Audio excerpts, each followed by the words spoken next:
세계 최대 다자 외교 무대인 유엔 총회가 오늘도 미국 뉴욕에서 진행되고 있습니다. 이재명 대통령은 유엔 안전보장이사회 의장 자격으로 회의를 주재했습니다. 현장 연결해서 자세한 내용 확인해 보겠습니다.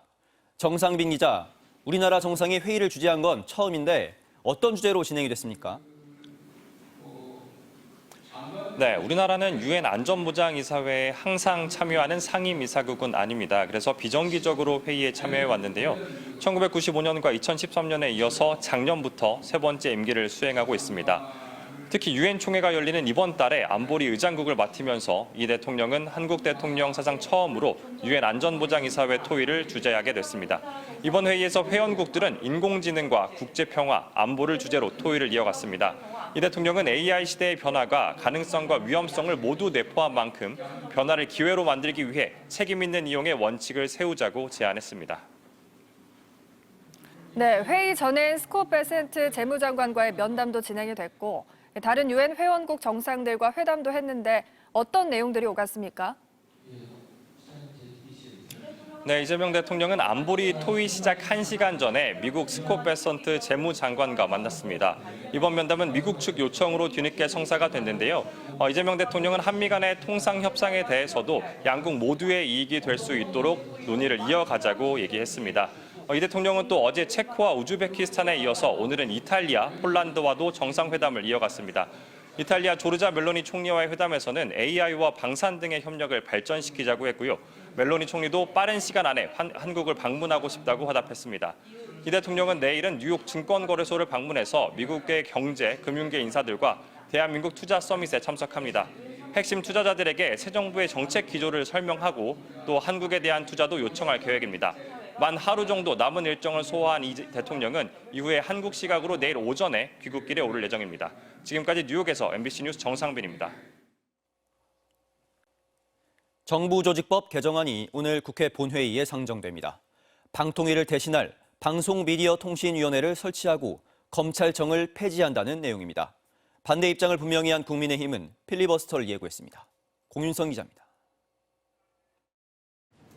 오늘 본회의 상정을 앞두고 법사위 심사 대상에 오른 방송미디어통신위원회 설치법.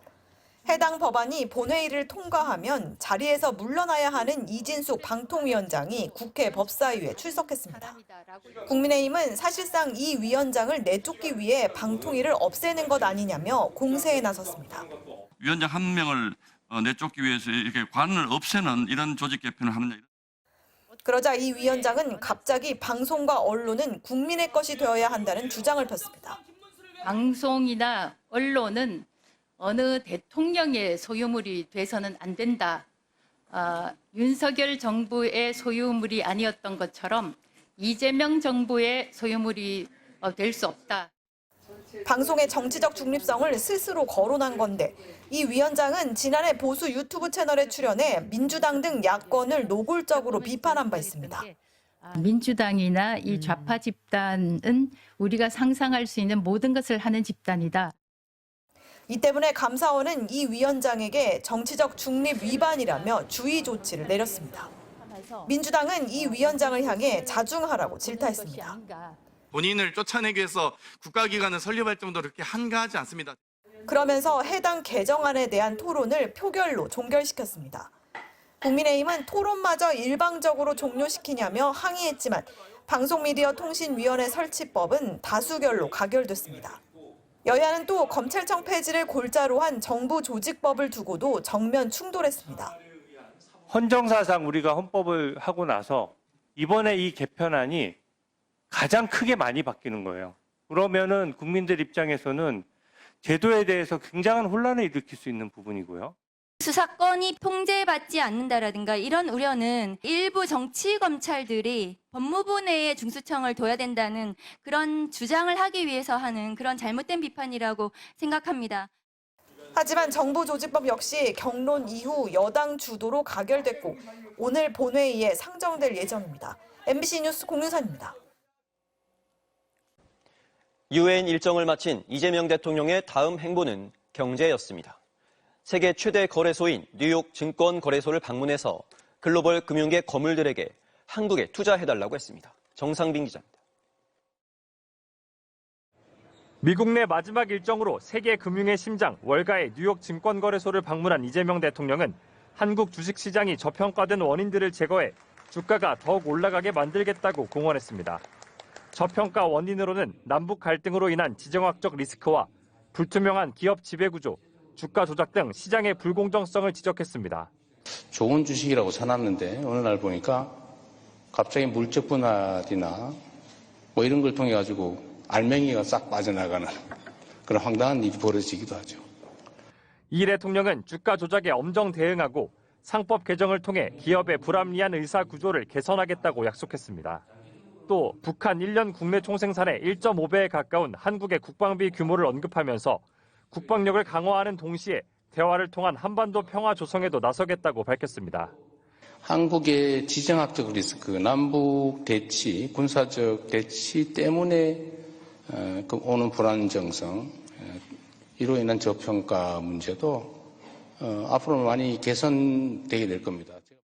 또 대한민국의 산업을 첨단 기술 분야 중심으로 재편하고 외국인 투자자들이 느끼는 불편함도 해소하겠다고 강조했습니다. 행사에는 미국 시티그룹 회장과 골드만삭스 사장, JP모건 최고 경영자 등 금융계 유력 인사들 20여 명이 참석했고 한국에서도 정부기관 관계자들에 더해 신한과 하나금융지주, SK그룹 최태원 회장 등 금융, 재계 관계자들이 자리했습니다. 대통령실은 자본시장 육성을 역점 사업으로 추진하는 새 정부의 금융, 외환시장 정책을 소개하고 해외 투자자들이 우리나라 시장에서 겪는 어려움을 듣는 기회였다고 설명했습니다. 이재명 대통령은 투자 서밋을 마지막으로 3박 5일 동안의 방미 일정을 마친 뒤 귀국길에 올랐습니다. 뉴욕에서 MBC 뉴스 정상빈입니다. 덴마크 미트윌란의 조규성 선수가 유로파리그에서 486일 만에 선발 기회를 잡았습니다. 위협적인 움직임으로 합격점을 받았습니다. 무릎 부상 이후 1년 4개월 만에 복귀골을 터뜨린 데 이어 2경기 연속골로 기세를 올렸던 조규성. 유로파리그 첫 경기를 통해 무려 486일 만에 선발 출전했는데요. 몸 상태에 대한 우려는 기우였습니다. 경합을 이겨내고 날카로운 패스를 뿌려주는가 하면 또 수비 4명에게 둘러싸이고도 몸싸움에서 쉽게 밀리지 않는 모습을 보였는데요.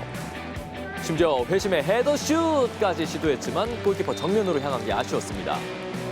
복귀 후 가장 긴 59분을 소화한 조규성은 7점대 평점으로 합격점을 받았고 상대 골키퍼 자책골 등을 앞세운 미트윌란은 2대0 승리를 거뒀습니다. 부상 이전에 몸놀림을 되찾고 있는 조규성. 다음 주 월요일 발표되는 10월 A매치 명단에도 이름을 올릴 수 있을까요? 한편 셀틱 양현준과 즈베즈다 서령우의 코리안 리거 더비에선 양팀이 1대1로 승부를 가리지는 못했습니다.